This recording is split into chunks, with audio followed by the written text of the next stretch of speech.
Good morning, everyone, or good afternoon, depending on whether you're on the East Coast or the West Coast. My name is Josh Freed. I'm the Senior Vice President for Climate and Energy here at Third Way. And we will be starting in just one moment. We're going to allow any last-minute stragglers to join the event, and then I'll proceed with my opening remarks. So thank you for your patience. Well, thank you for joining us for today's briefing that examines the enormous challenges facing clean energy startups in the midst of the pandemic-induced economic crisis, and a discussion of the policy solutions that can reaffirm our nation's leadership on clean energy innovation.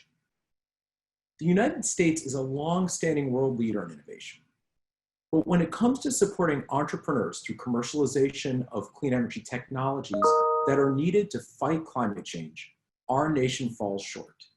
Not to mention the economic downturn caused by the global pandemic that has exacerbated an already difficult situation for far too many clean energy startups. We need the federal government to step in to help rescue clean energy startups, jumpstart the economy, create more high-paying clean energy jobs, and help address the climate crisis. I will in a moment have a conversation with Senator Chris Coons to talk about what's happening both in the United States Senate and what the federal government can do to help address these issues. And then turn the conversation over to a panel discussion that will be moderated by my colleague, Farah Benahmed. But first, I am thrilled to have Senator Chris Coons here and help us to kickstart this event.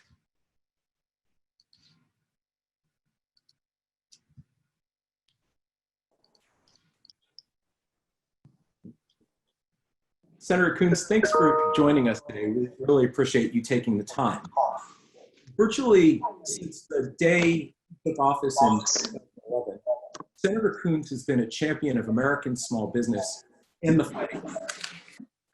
Since the onset of the pandemic, Senator Coons has been hard at work ensuring Americans are protected from the devastating public health and the economic effects of this crisis.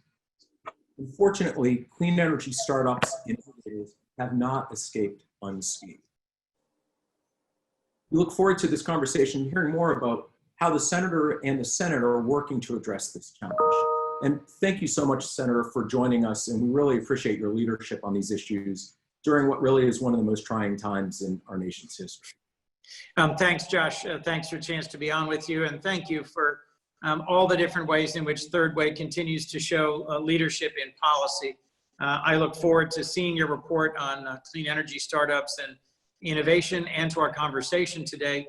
And I just want to say thank you to everybody on this panel and who's attending virtually for being part of an ongoing conversation about how we sustain and then energize the clean energy and startup and innovative communities in our country that are so essential to tackling the existential threat that is climate change.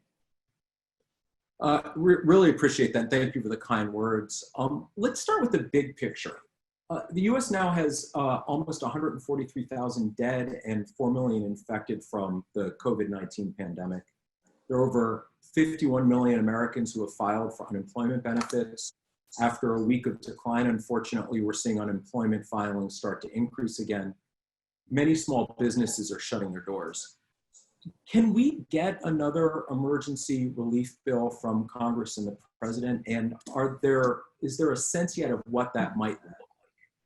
Yes, it's coming together now fairly quickly, and my hunch is that once we finally pass or dispose of the Defense Authorization Act today, those negotiations will begin in earnest tomorrow, probably last a week, and I would expect that we'll be passing another bill that'll be north of $1 trillion, south of $3 trillion, and will cover a broad waterfront by the end of the month.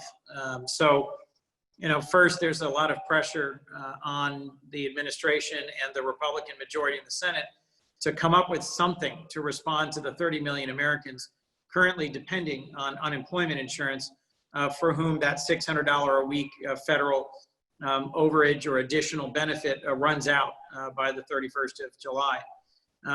Second, there are, as you mentioned, millions of small businesses that are either on life support or have closed.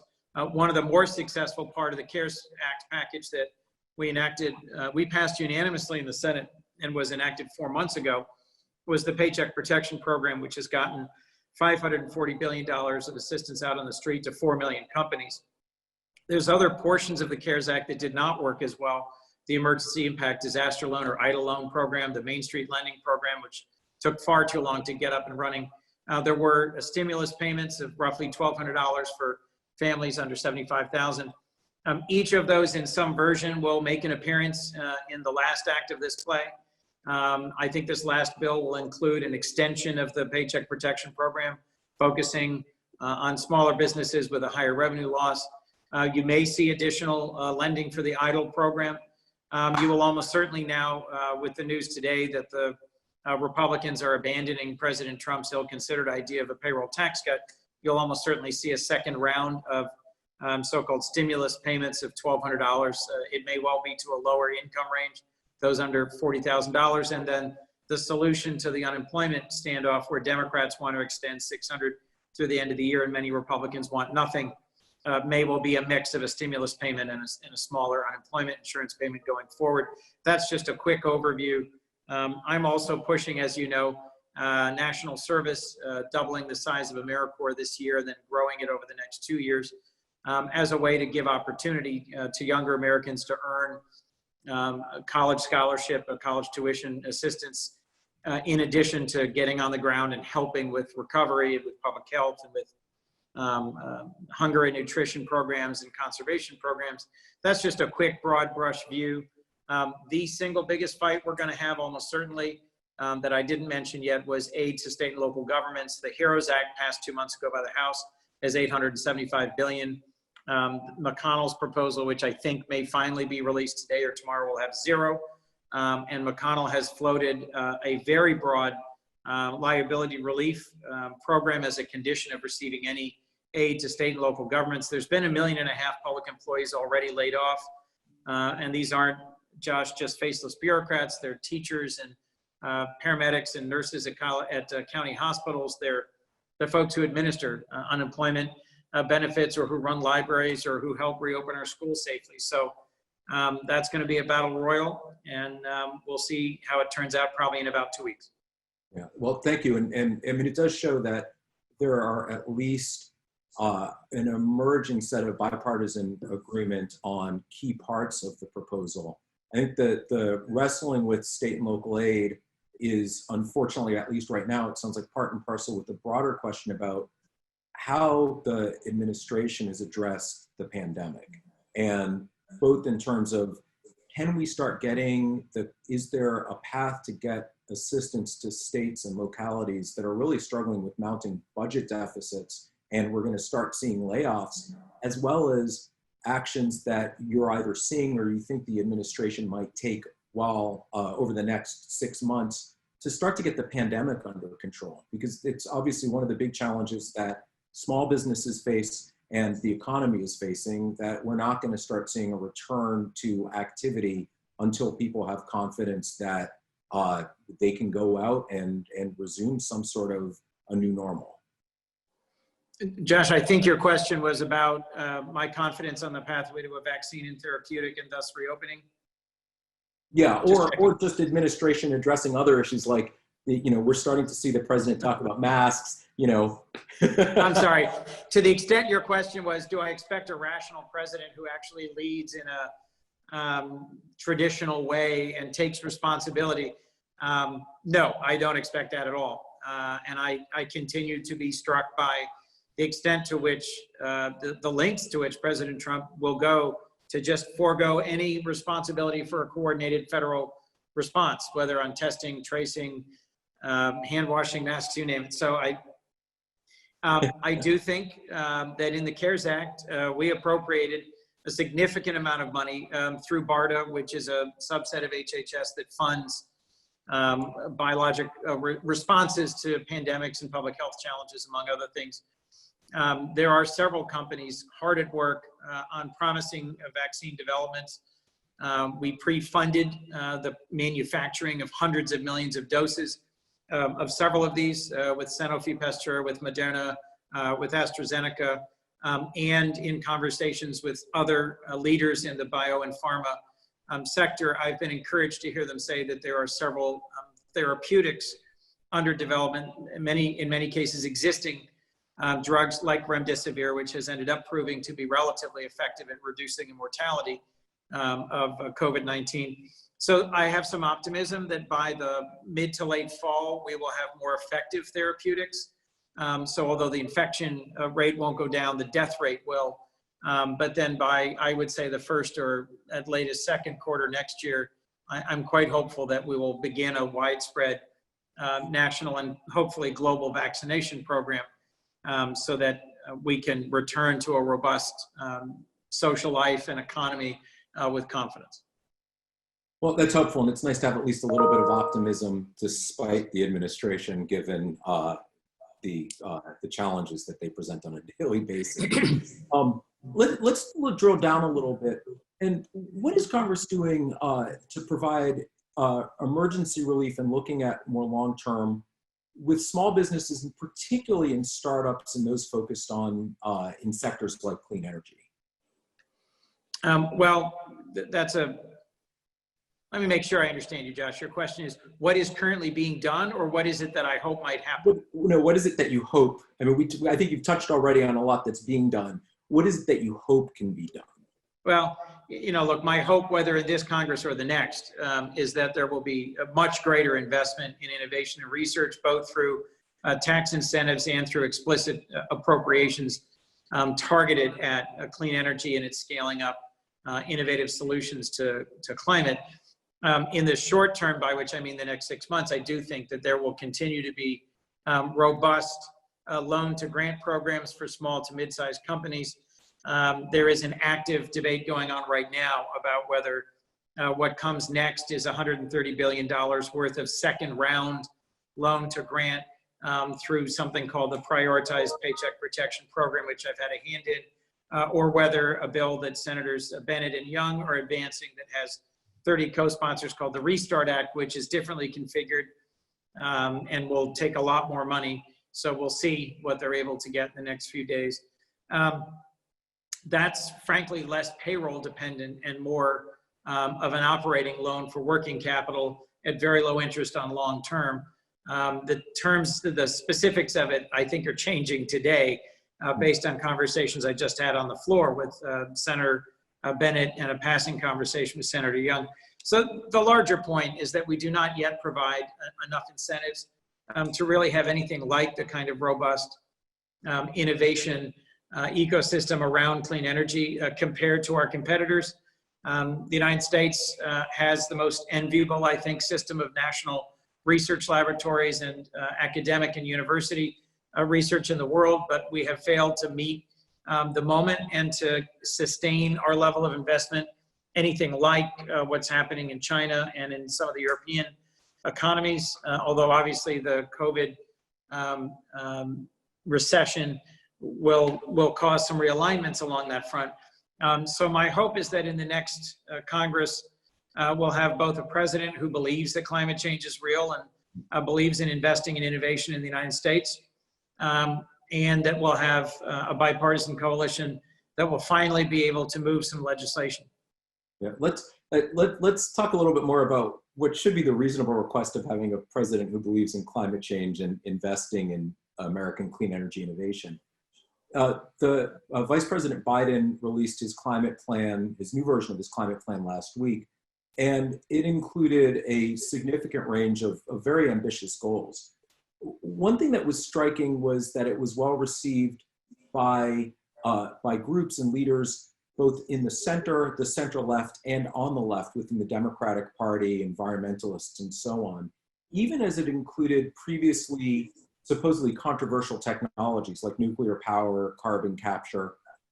Have we reached a point of broad agreement amongst Democrats, environmentalists, and others who are part of this broad coalition on what's need to address climate change and the role of the federal government? Well, Josh, I think that signals two things, both that former Vice President Biden has succeeded in pulling together broad elements of the Democratic Party and a Democratic Party coalition into a common policy agenda on a number of critical areas, whether it's foreign policy, economic policy, social policy, or climate policy. His revised, climate policy proposal does speak to some critical issues: environmental justice, commitment to net zero by 2050. But you're right, it also includes technologies like next generation nuclear and carbon capture and sequestration that I have long supported, that I think are going to end up being critical pieces of the solution to climate. And what I think this shows is that there is a willingness, given this moment, to pull together and focus on a shared policy agenda, given that the alternative is President Trump and his Department of Energy and his priorities in terms of energy policy. So my hope is that that consensus will be sustained past the election into next year, but we'll see. Yes, and a specific part of that, particularly in terms of clean energy startups, in addition to ensuring that these emerging businesses don't fail because of the recession, as you alluded to, it really is vital to lay a firm foundation for long-term American leadership in clean energy. What changes or new programs could Congress establish now to pave the way for this goal? Well, I'll remind you, I'm the founder and co-chair with Senator Mike Braun of Indiana of the Climate Solutions Caucus. And out of the more than dozen members of that caucus, there's a series of bills that we are trying to advance that would all make some significant contribution in this area. Senator Braun, for example, is working with Senator Stabenow on something that would really accelerate in the agriculture sector and the conservation sector, making it easier to facilitate investments that would sequester more carbon. And we are working on drafting bills that would accelerate reforestation and provide marketable value for decarbonizing industrial sectors. One of the things I'm hoping to move that is not necessarily a caucus-wide initiative is carbon pricing. I did introduce a bipartisan carbon pricing bill with Senator Flake in the last Congress. So far in this Congress, I've introduced one that is Democrats only, but I'm working to find a partner who might be willing to do a carbon fee. That is the single biggest lever, has been identified across a wide range of economic studies, environmental policy reviews, as the single biggest lever that would move consumer behavior, private sector investment, government and community activities. So I'm continuing to focus on trying to get that done. Something much smaller that I've introduced, but that I think might contribute in some minor ways. A bill with Senator Graham that would create a nonprofit foundation at the Department of Energy that would help accelerate and facilitate technology commercialization. I'm also looking at the loan program in the Department of Energy in ways that we can refresh and strengthen it, give it some broader responsibilities. And I was just talking to Senator Grassley earlier this week about a bill that Senator Roberts and I have called the Forward Act that would incentivize and reward R&D investments specifically. Given the moment that we're in, we need to provide more support if we're going to sustain innovative and startup companies. This would in particular incentivize the human side, the worker training and the human services side of R&D. So there's a lot more I could talk about. There's a whole suite of bills that Senators Murkowski and Manchin have been doggedly trying to move through energy and natural resources. I have vanishing hope that that'll actually happen in this Congress, but there are still a few weeks left. So there is some window of possibility.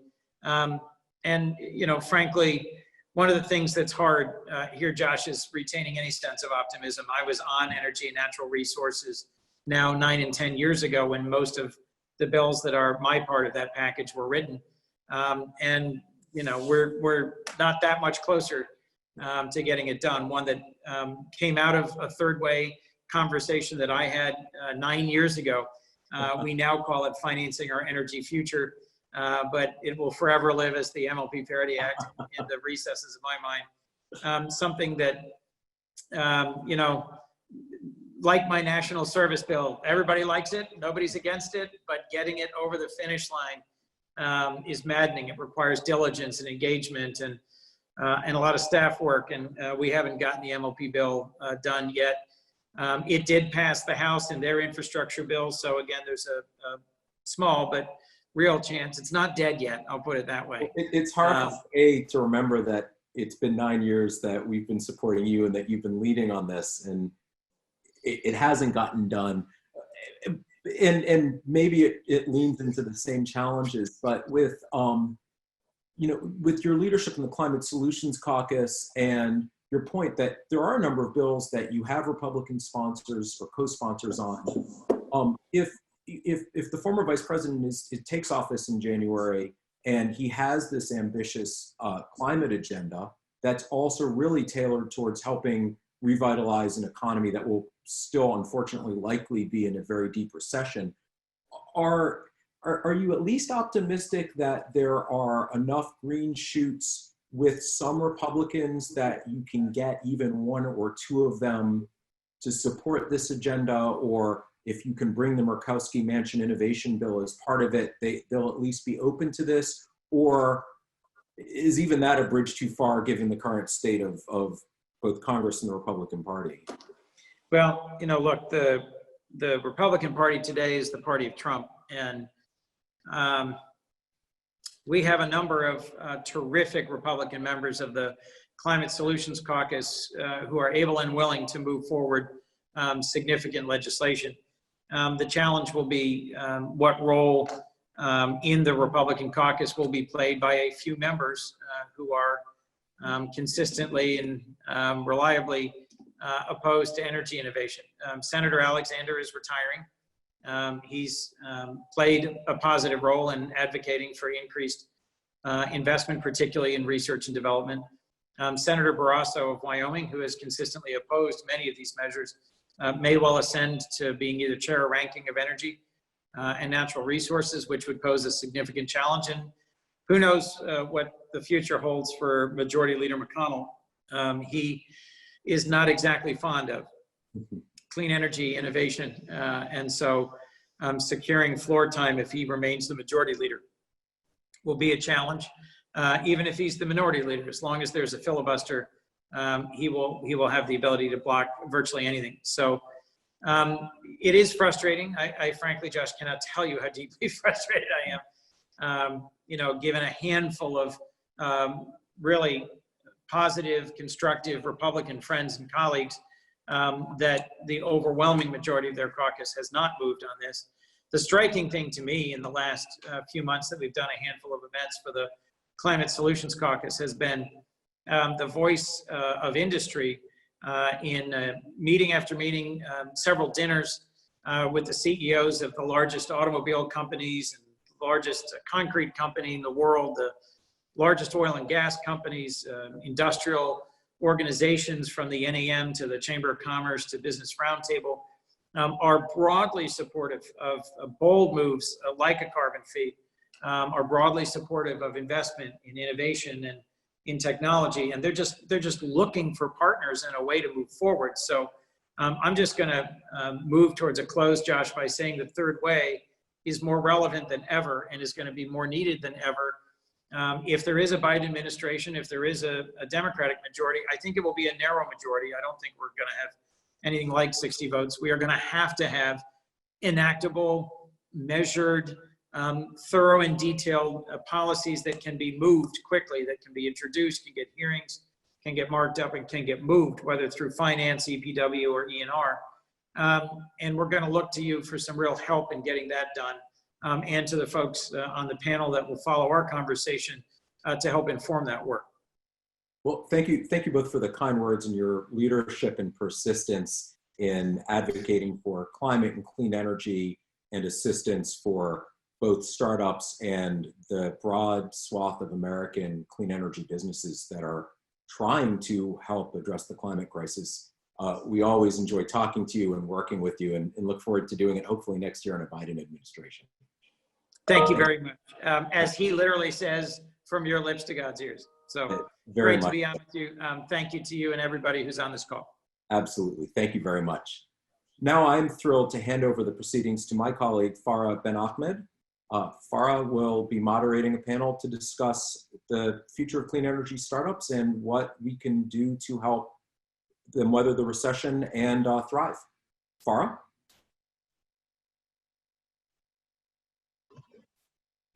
Thanks, Josh. Going to give it a couple of minutes for all the panelists to come in.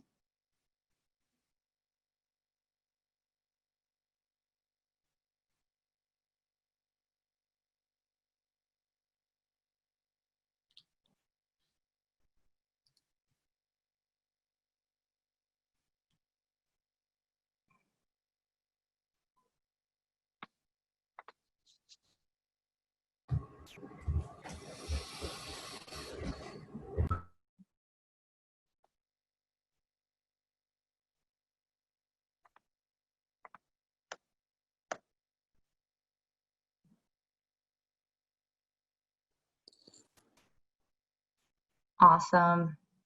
Well, thank you again, Josh, and thank you to Senator Coons for joining us today. It's my great pleasure to welcome our panelists. We have Ray Rothrock, Executive Chairman of Red Seal and Venrock Partner Emeritus, Dr. Emily Reichert, CEO of Greentown Labs, Dr. Tanya Das, Professional Staff Member of the House Committee on Science, Space, and Technology Subcommittee on Energy, and Doug Rand, Senior Fellow at the Federation of American Scientists, and fellow co-author in our Clean Energy Startups Policy Memo. Doug and I have been working together over the past few months, digging into the obstacles clean energy startups have been facing over the last decade and how dire their situation has been due to the global pandemic.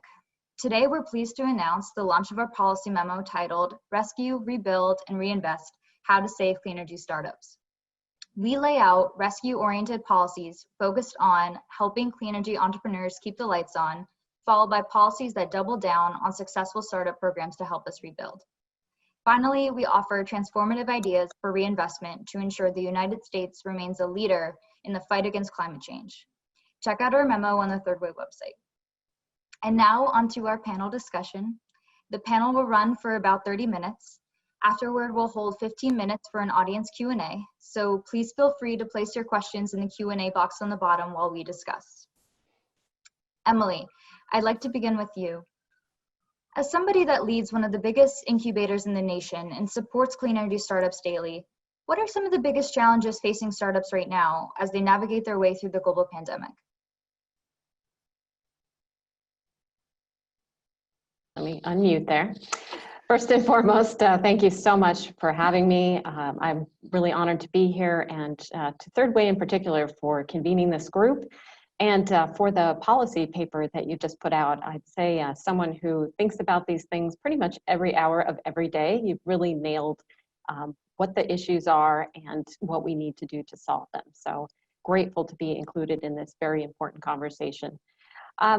Since March, I'd say COVID-19 has really posed an unprecedented challenge for both clean tech startups and honestly for clean tech incubators as well. You know, as mentioned in your policy memo, hard tech startups already faced a lot of challenges attracting venture capital, much more than software startups especially. And in the case of clean tech startups, we've seen investment and hiring of new employees has been delayed as startups are seeking to conserve cash for longer runways before the new funding can be secured. In fact, in the early days of COVID-19, we saw a lot of investors just saying slash 30% of your budget, which of course includes people. And that was advice that we were hearing, which was not always the best advice to be given out. As fears rose among our clean tech startups about their investment prospects coming to a standstill, we saw clean tech startups with limited runways, those who just happened to be in the cycle at the wrong time about to raise, were really disproportionately affected. And interestingly, as customer projects came to a halt, some indefinitely, even those who were revenue funded companies, they also seem to have a lot of issues, and some even more than venture capital backed startups. So really across the board. You know, programs such as the Paycheck Protection Program and other loan programs that have benefited many sectors of the economy just really aren't a best fit for startups. And I really liked what Senator Coons had to say on that, and I'm hopeful that Congress will fix that to especially address the issues around affiliation, which make it challenging for startups to get the PPP funding. COVID-19, finally, just to round out, these companies, to raise additional capital, have technical and business milestones that they need to meet. And what we saw during COVID-19 was loss of lab access. For example, Greentown Labs had to shut down for almost 3 months, so none of our startups could get their technical milestones done. We saw delayed pilot projects, disrupted supply chains.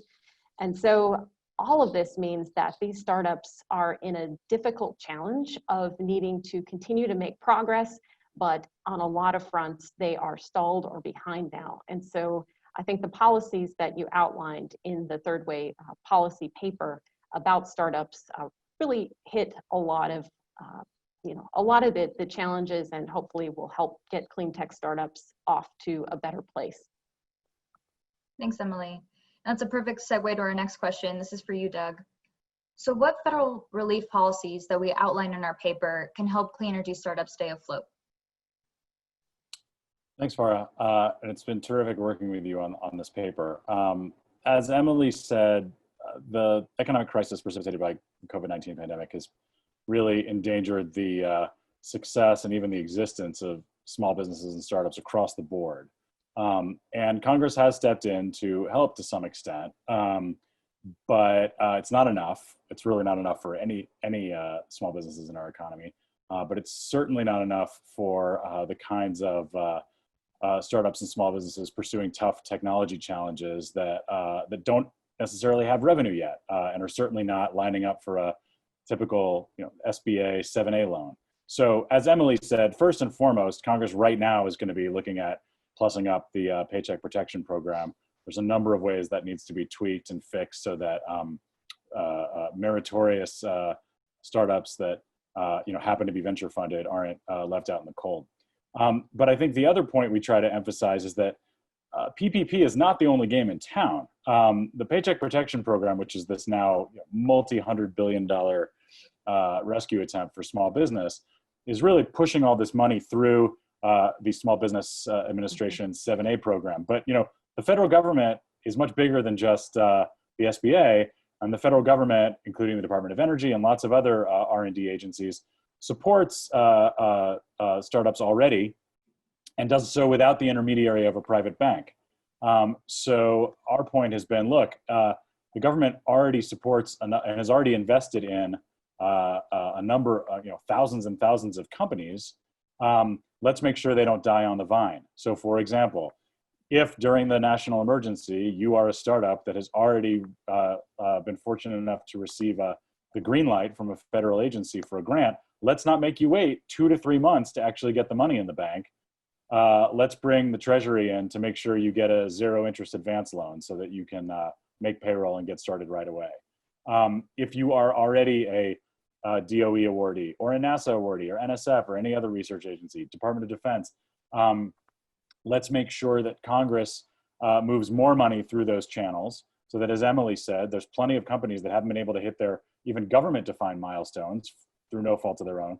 Let's make sure that there's some supplemental funding to keep them afloat, even though they weren't able to meet those performance obligations.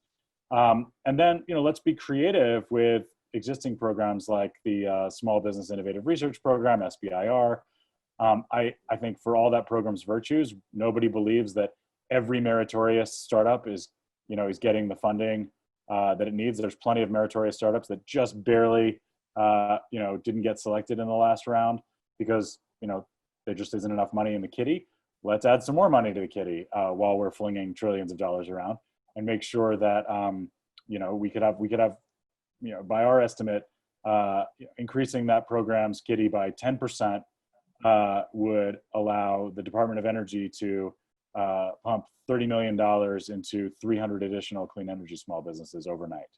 And finally, speaking of the Department of Energy, there's traditionally been this 20 to 50% cost share requirement where you can't get your government money unless you get state, local, or private sector funding to match it. Well, guess who's really hurting right now? State, local, and private sector financing sources. So whatever one thinks about the merits of cost share under normal circumstances, surely we can all agree this should be waived for the duration of the national emergency. Thanks, Doug. And Ray, I'm now going to turn to you. So historically, what has turned private investors away from investing in clean energy technologies? And what do you think they look for in the federal government?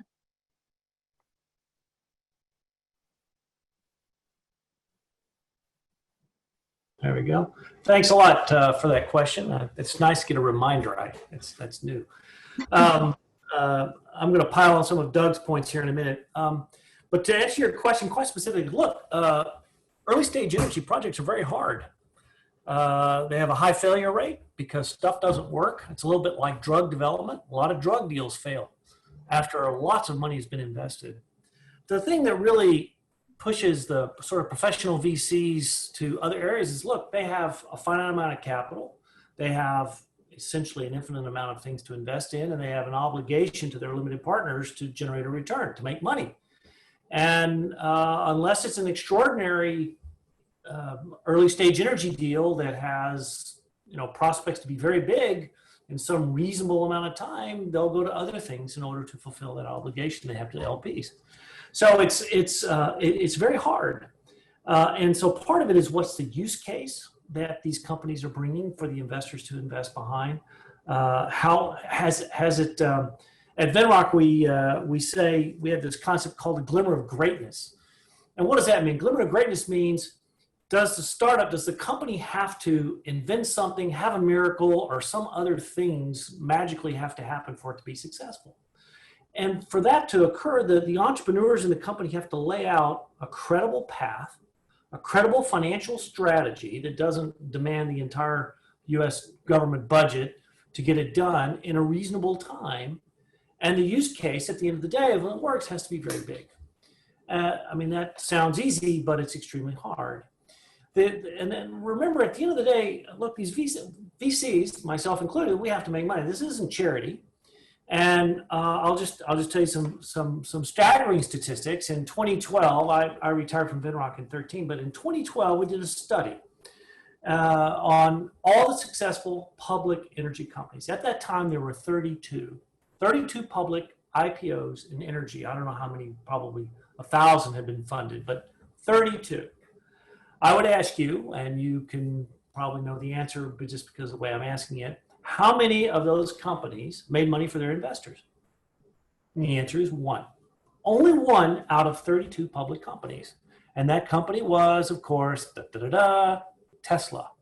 So that kind of a track record, if anybody's got any gray hair sitting around a venture firm, they remember those times. It's very hard. You have to have a really compelling story, which you can create, and entrepreneurs are very good at that. But that's really why it's hard to get the private guys in. Now, you can lighten their load with matching programs, other subsidies and things like that. In fact, my colleagues over at the National Venture Capital Association are advocating, and there are a couple of congressmen, on how to monetize a lot of the assets in some of these companies. There's NOLs, there's investment tax credits, there's all, and what Doug was talking about, now is not the time to demand these matching funds from states and locals because they don't have it. So we can be very creative that'll create liquidity for these folks. And I probably talked well beyond what you wanted me to, Farah. Sorry. No, that was great. Thank you so much. Doug, when we started digging into this topic, you were researching venture capital investment trends in clean energy startups. What stood out to you the most in your research? Thanks, Farah. We were looking for some data to back up what everybody kind of knows in their gut, which is that hard tech is hard. And so, we looked at the data for thousands of early stage clean energy transactions by VCs. And we define that as, seed stage or Series A. So there's good news and bad news. The good news is that at the pre-VC stage, the federal government's providing about $8 billion for energy innovation. That's higher than it's ever been. It's not high enough, but the trend lines are, at least decent.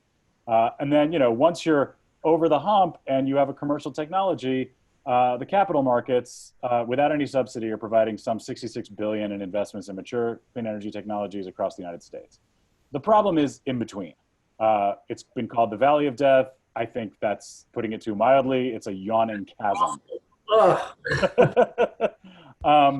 But how do you get from a science project to a commercial technology where the capital markets don't blink to invest in you? And this is where a lot of clean energy entrepreneurs get stuck. Why? Well, as Ray pointed out, there's a problem at the end of the rainbow with like, a lack of successful exits to point to. But that's borne out in the numbers. So between the last recession and 2018, before the current recession, VC funds made about 4,700 early stage investments in US clean energy technology startups, and it grew from like $500 million to $2 billion. So that sounds like pretty good until you consider that when you look at all VC investing, the number had gone up by the end of that period to 20 billion with 3,000 transactions per year. So clean energy investments were really a sideshow where primarily software and biotech were taking the lead. We know this, right? Like if you're building a software company, there's not a lot of risk that it's not going to work. The risk is like, is anyone going to want what you're selling? Biopharma, a little bit different. There's a high risk it might not work, but if it does, you're looking at windfall profits because you've got patent protections on something that you can charge a premium for. So hard tech is hard, and there are some great examples more recent than Tesla, where you've got things like Cruise Automation, which was acquired by GM for $1 billion, primarily a software company. You have Beyond Meat, which had a successful IPO, which I believe did return money for investors, primarily a consumer and biotech company. When we looked under the hood, and this was the real aha moment, the categories of clean tech that are at least kind of up and to the right since the last recession are things that it's easy to add a software or a biotech or a consumer flavor. Transportation, logistics, enabling technologies, ag, and food. When you look at the things that are just hard physics and chemistry and life sciences that don't go into a human, it's flat. Like nothing was happening, over the past decade. They're just kind of eking out VC investment without any really strong signal. Energy and power, materials and chemicals, resources and environment. So we need some structural changes to make these kinds of really hard tech companies attractive to VC. A necessary but not sufficient condition is to provide the government support that's necessary to get them to those technical milestones where someone like Ray can step in and say, okay, we believe your story. We believe there's a glimmer here. Yes, the glimmer of greatness. Tanya, we're now going to pivot to you. Can you tell us a bit about the startup-focused programs of the Department of Energy and how they can expand to extend their reach to clean energy startups during this time? Thanks for that question. I really appreciate everything that Doug just said. I think it's important to recognize that at the Department of Energy, the main office that is currently responsible for technology transfer programs is the Office of Tech Transitions. And this office was founded in 2015. We're now in 2020. So it actually hasn't been that long since this program has been around. DOE has had, other investments in other programs as well prior to that office, but it's important to recognize the context that we're in today. And so given this context, myself and my colleague James Green on the Science Committee have been working to draft legislation to strengthen the activities of this office and support several programs relevant to clean energy entrepreneurs. Some of these were programs that the department previously was running that they no longer are today. Some are some programs that they are currently running, but maybe don't have the resources that they need to really make the impact that they could. And lastly, a third bucket of programs that the department currently isn't running that we think would really help strengthen this ecosystem. And we approach this from investing in three key areas. The first is programs that work directly with clean energy entrepreneurs and startups. The second is programs that support entrepreneurship and commercialization at the national labs. And the third is programs to modernize the department's role in commercialization through better oversight of things like demonstration projects and prize competitions. And as I said, we aren't starting from scratch here. We have fantastic organizations like Greentown Labs that Dr. Reichert leads and other incubators around the country. We really are trying to, with this bill, support these existing initiatives and make sure that we are providing entrepreneurs with the training that they need to be successful. We want to make sure that we are providing Dr. Reichert with a steady stream of entrepreneurs who are ready and prepared to get to work on these clean energy companies. And then once they've gone through something like Greentown Labs and gone through an incubator like that and come out the other side, we want to give them the resources to make sure that they can then scale up those projects through demonstration funding or other types of pilot projects. And so I just want to emphasize that the efforts in this bill are very much meant to complement existing programs and help strengthen the ecosystem. Before we move on, I mean, you mentioned that the Office of Tech Transitions didn't exist until 2015. Why do you think that is? Why do you think it took so long for the department to prioritize commercializing the technologies that they were investing in for so long? Yeah, I think when you ask most people that question, they will harken back to really the origin of the national labs and where that whole network came from. I do first just want to say there was this really great program at EERE, the Tech to Market program, which had some initiatives that currently, DOE isn't able to fund, that were very significant in terms of tech transfer. But in terms of commercialization of research that comes out of the national labs, the national labs, when they were created, came out of investments from World War II, and their focus was just completely different. Their focus was not on trying to develop technologies and trying to contribute to the economic development of our nation. And so based on that history, I think what we found is that of the 17 national labs, some are a lot more focused on tech transfer than others. And it is going to take, I think, significant leadership at the department to signal that they want the labs to focus on these activities moving forward. I think it's understandable given the historical context that the labs aren't there yet, but I see the significant push from the outside to get more labs along the way, to believing in tech transfer, working on tech transfer, investing in tech transfer. And, I'd say we in Congress as well have that push. And so we definitely need to push things in the right direction. If I could add to that too, Yeah. Farah, would that be okay? I think that there's also been kind of the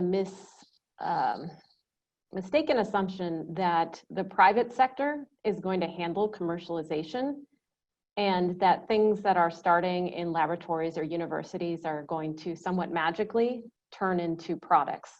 And that's just absolutely not the case.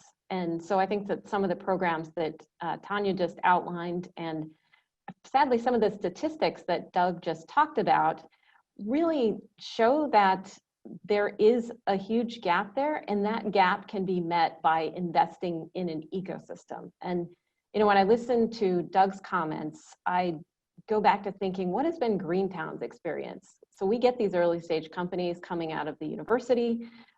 They are raising some seed funds. They're ready to move from seed to Series A. During that time, they have a lot of things they need to accomplish, and that requires shared resources and a strong network and access to investors and corporate partners and customers. And our experience has been that 88% of the startups that we've worked with, and that's over 280 at this point, who have raised $850 million and created 6,500 jobs, $1.6 billion in economic value, do tend to survive at a much higher rate and get follow-on investment. And so I think it just highlights and underlines that there is not only the need for the private sector to get engaged, but there's also a need for connection between these early stage startups and the private sector. Someone needs to be making that matchmaking happen in order for the startups to be successful. And I'm going to open up this question to you, but also the rest of the panelists.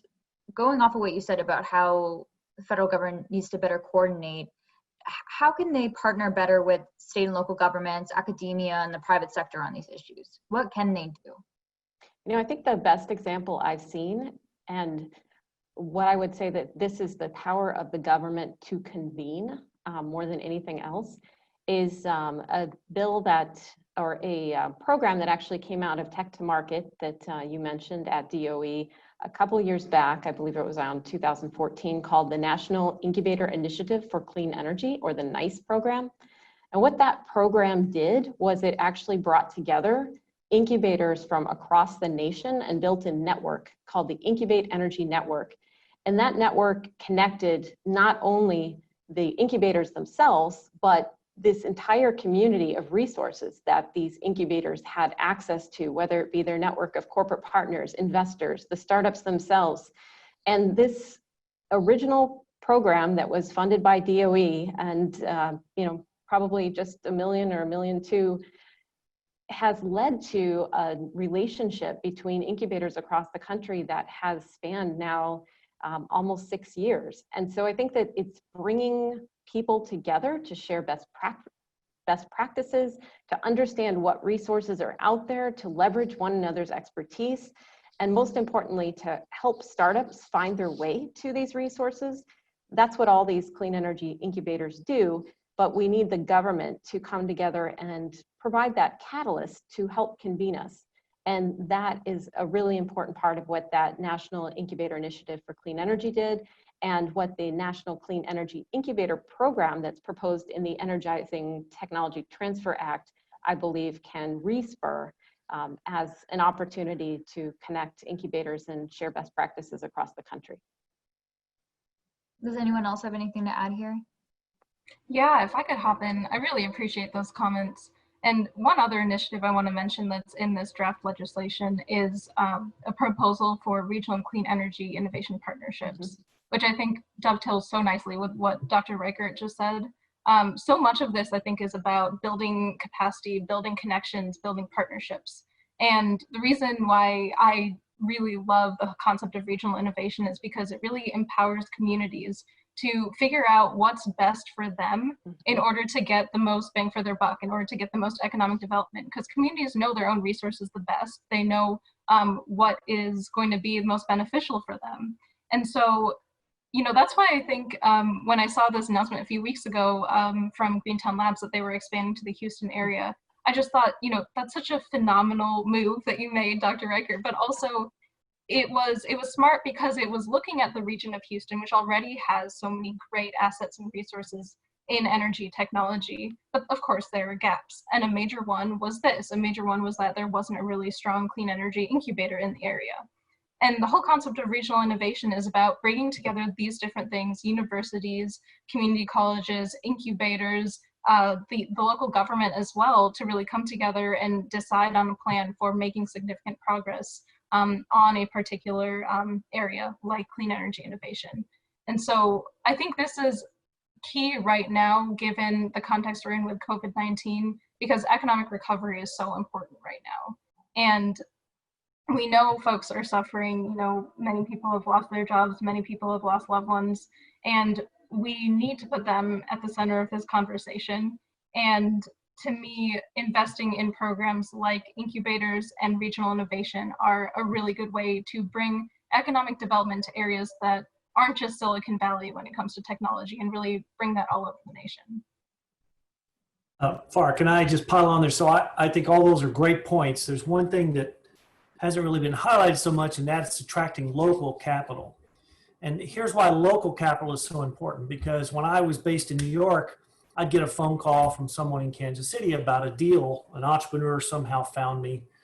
It was pre-internet, but he found me, got me on the telephone and would tell me. And I said, well, who are your local investors? Well, I don't have anybody. He says, so why are you calling me? Well, what's the problem with that? The problem with that is the local people know the local people. And inviting in outside capital from New York or San Francisco or Houston, any other big capital center, Chicago is another great capital center. The local guys know if a deal's good or not, and they will have invested in it. They will have participated in it. So these advocacy programs and these incubation, these convening programs need to get the local money in there too, because otherwise, as an outsider, I would be very skeptical. What do they know that I don't know? Why am I getting this wonderful opportunity to invest in a company in some town not in my backyard? That is a skepticism that a professional investor will have.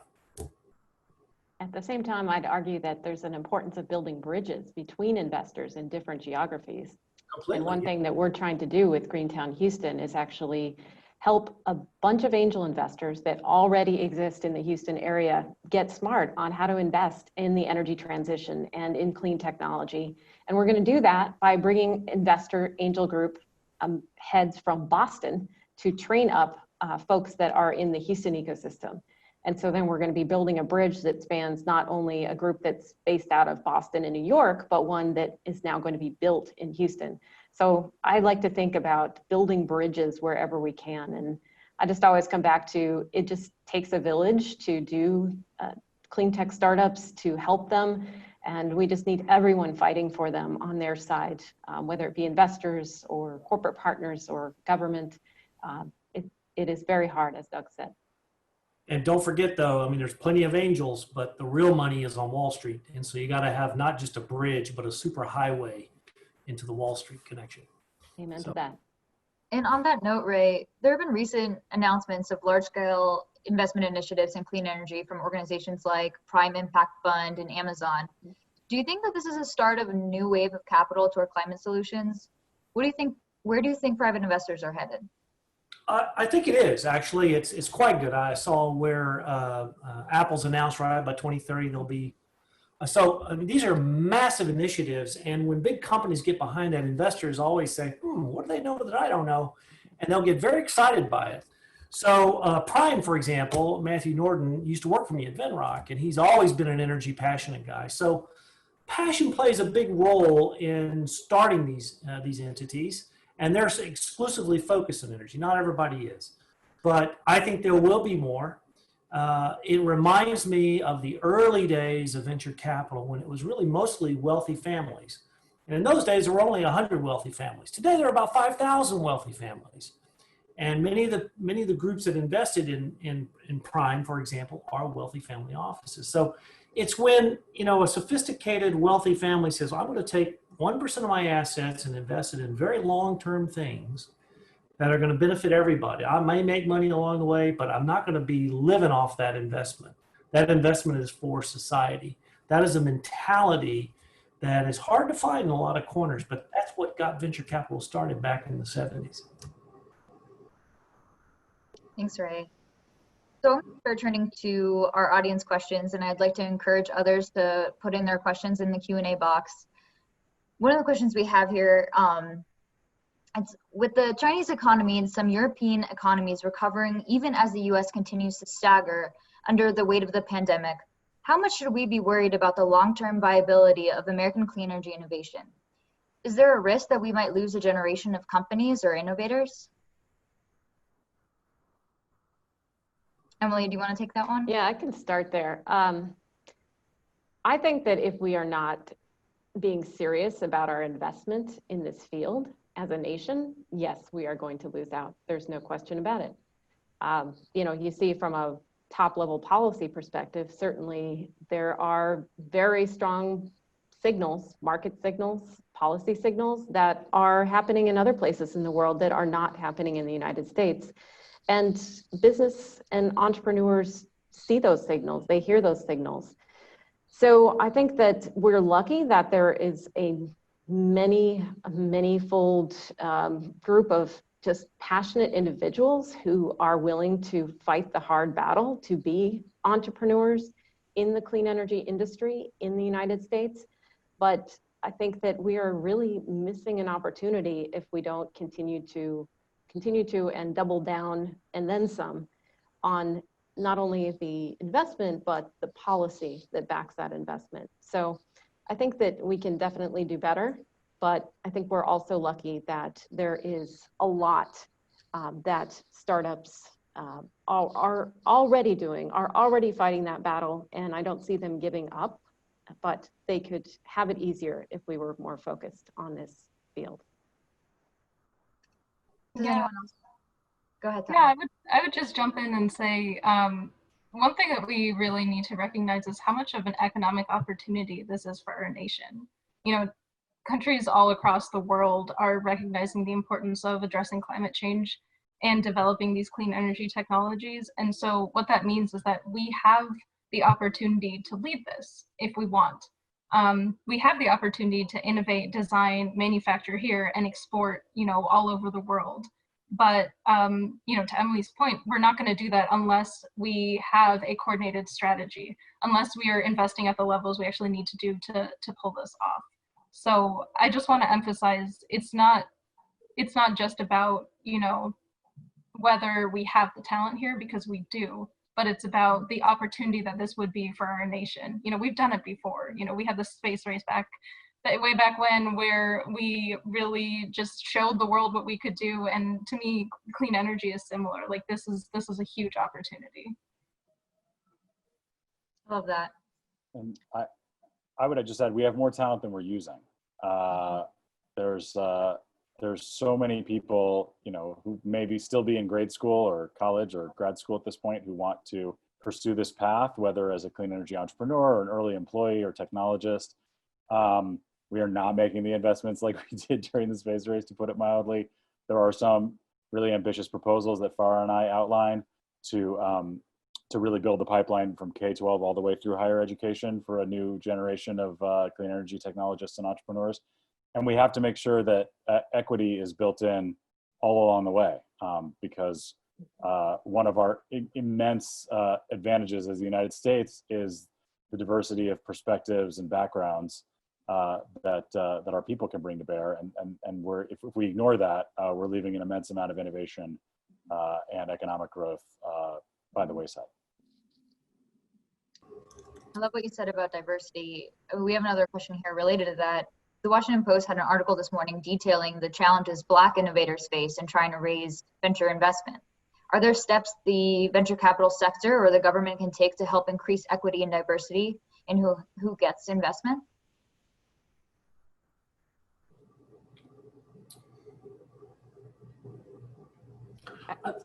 I would just say this is I'm no longer on the board of the National Venture Capital Association, but it is a conversation that comes up a lot in the VC world, as you can imagine, as well as gender. And I will just say that one of the prides of a venture capitalist is when you have people come to your firm, they spend 2 or 3, 4 years with you, they learn all the great things that you can teach them, and then they go off and do their own thing. Richard Kirby at Equal Ventures is just one of those fellows, a young Black smart man who came to us, learned the business, and is out on his own. So I think people should be more open to those kinds of opportunities, and, you know, go get them, Richard. And Emily, I know that you're looking at this and ensuring that the activities that you do at Greentown Labs are equitable. Can you tell us a little bit more about what you're doing on this issue? Yeah, I mean, I think that all of us in the clean tech and climate tech industries got a big wake-up call, which is sad that it took a national tragedy to get us all having this conversation, but it did, and now we're having it, and we're having it in earnest. I can say from the Greentown perspective, we have baseline data about our startups. It's not good enough in terms of the founders that we have who are diverse founders, but kind of getting that baseline data is step number one. Finding the pipeline sources that will allow us to support entrepreneurs of a more diverse background is number two, and that really goes to identifying and working with firms, VC firms or other angel firms that are focused on investing in these entrepreneurs, because we can't help companies that aren't funded. So that is really the first step to get there. And then I think the third thing that we're trying to do is have a national conversation. We work with incubators and accelerators all over the country. And this is something that we can all learn from each other, what works, what doesn't work. And so that is an ongoing process. And then finally, I'd say that within the Greentown community, we've sparked a conversation, a very open forum in which we have a working group now that is developing a plan around diversity, equity, and inclusion. And we've already started to make progress on that track in terms of identifying opportunities for founders and Greentown Labs to build more diverse teams, and for the Greentown team to also become a more diverse team. So I'd say we have a lot of work to do, but it's work that needs to be done, and we're just continuing to learn and have very positive and strong conversations in this area. And I would just weigh in with the draft Energizing Technology Transfer Act that we've been working on. We've really tried to be intentional about including more language that talks about the need for reaching out to, entrepreneurs who come from underrepresented backgrounds. there are some programs in there that are authorized for universities, and we talk about the need to partner with minority serving institutions and historically Black colleges and universities, because I think that, you know, looking outside of your normal group of people you interact with is extremely important. And those institutions are there, and, you know, those people are there. So reaching out to them, I think, is key. And so we've really tried to integrate that into our bill.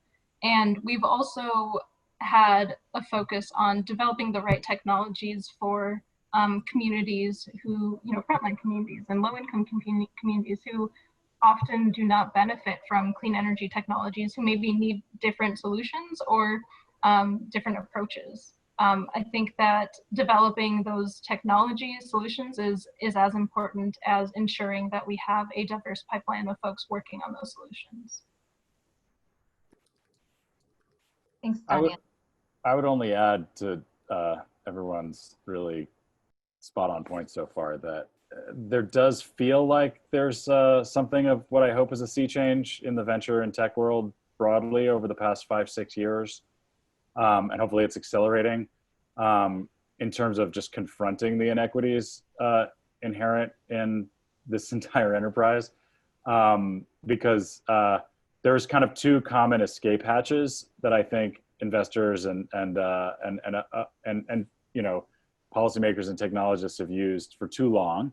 And I believe, or I'd like to believe, those escape hatches are pretty much closed at this point. One of them is, you know, tech is a meritocracy. Like, you know, it is what it is. It's meritocracy. Leave us alone. With the numbers we're looking at, you can't hold that idea in your head at the same time as you can hold it in your head the reality of just how inequitable it is, and really believe it's truly a meritocracy. I mean, certain people are shut out for completely non-meritocratic discriminatory reasons, even if it's unintentional discrimination. Certain zip codes, certain backgrounds.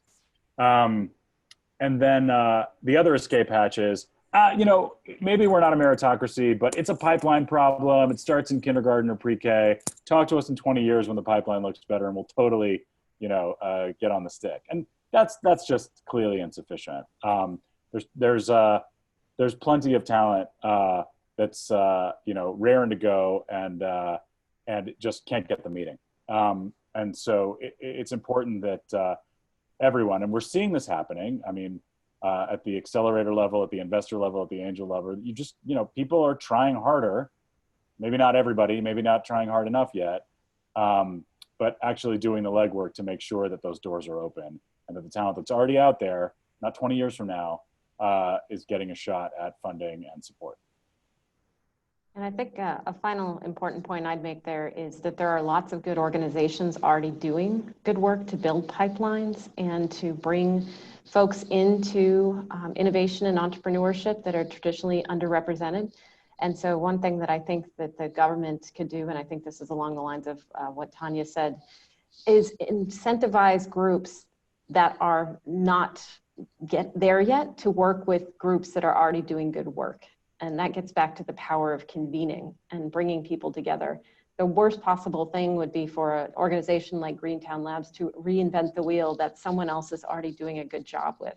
So that's really a big part of the outreach that we're doing, is trying to find groups that are already working on these issues, and we can learn from them and partner with them. And you know, there's scarce dollars out there for all of these things. So we definitely do not want to be taking money away from folks that are already doing good work. Agreed. So here's another audience question. What kind of job creation opportunities do you get from supporting startups that you might not get from an established company? Do they differ in type or scale? Yeah, very much differ. In the earliest stages, it's typically around whatever the invention is, the intellectual elements, and that's typically engineers and scientists, and maybe some policy-related people, legal, IP, things of that sort. But as it grows, and you know, energy companies, there's a lot of software energy companies, there's a lot of physical product energy companies. They will need manufacturing, and to do it locally is, of course, the best way, I think. First of all, because you learn a lot when you build something. If you ship it 10,000 miles away, you won't learn anything. Your growth path slows. But yeah, it depends on the stage and where it is.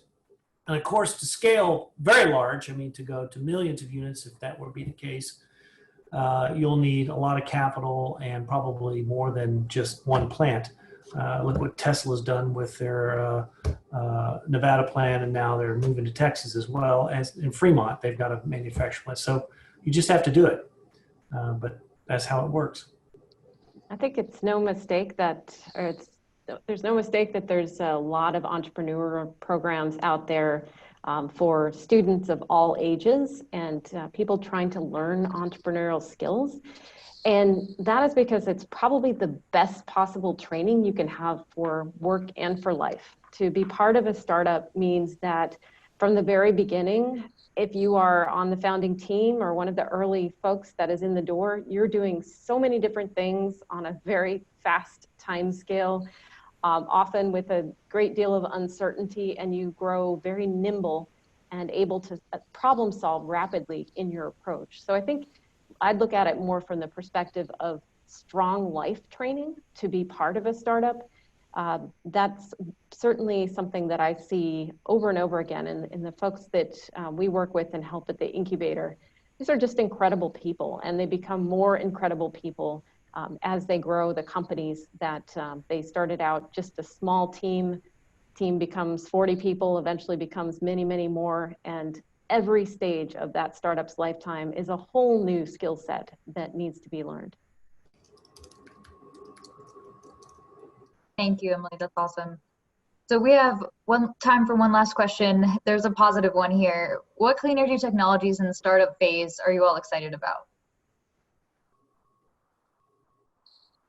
So I can start. Certainly energy storage is one of the biggies that would solve so many issues related to decarbonizing our power sector or electricity sector in general.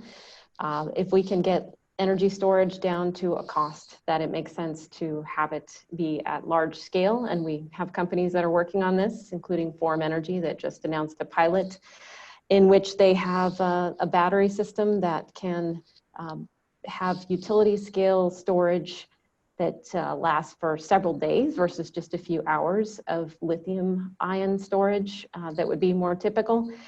This company is doing a pilot in Minnesota, and it's very exciting to think about what are the opportunities for renewable energy. We all know the intermittency problem. We need the storage piece to be solved in order to have large scale renewables really decarbonize our electricity sector. So I'd say energy storage is one of the top ones for me. Anything to do with offshore wind is also very exciting right now. That's another huge opportunity. We've got a lot going on off the coast of the Northeast. And that is an area that I think is just going to grow and grow and grow as many states across the Eastern Seaboard start jumping off, so to speak, into this area and building new industries. So I think that one is really ripe for job growth in the very immediate term. How could I not say advanced nuclear? There are dozens, scores of advanced nuclear startups here in the Silicon Valley, all over across the country, Canada, UK, and elsewhere. So those are very exciting. They're mostly, modifications of existing or known technologies. So the technical risk is lower. The capital risk is still very high. But and my whole view on venture in any of these categories, especially energy storage, because electrochemistry has been around a long time and we still haven't cracked the code on that one just yet. But we need many shots on goal. So we need 100 electrochemistry startups working on energy storage or other, not just electrochemistry. I mean, there's all kinds of things. But we need many shots on goal in every category. Just pick one, and we should be piling on them like crazy. Awesome. Well, we're at time. Thank you all so much for taking the time to participate. This has been an awesome discussion. Really appreciate you all. Have a really great rest of your week and great weekend. Take care. Thanks, Third Way. Thank you, Senator Coons. Take care, everyone. Thanks to the audience for watching. Bye, everyone.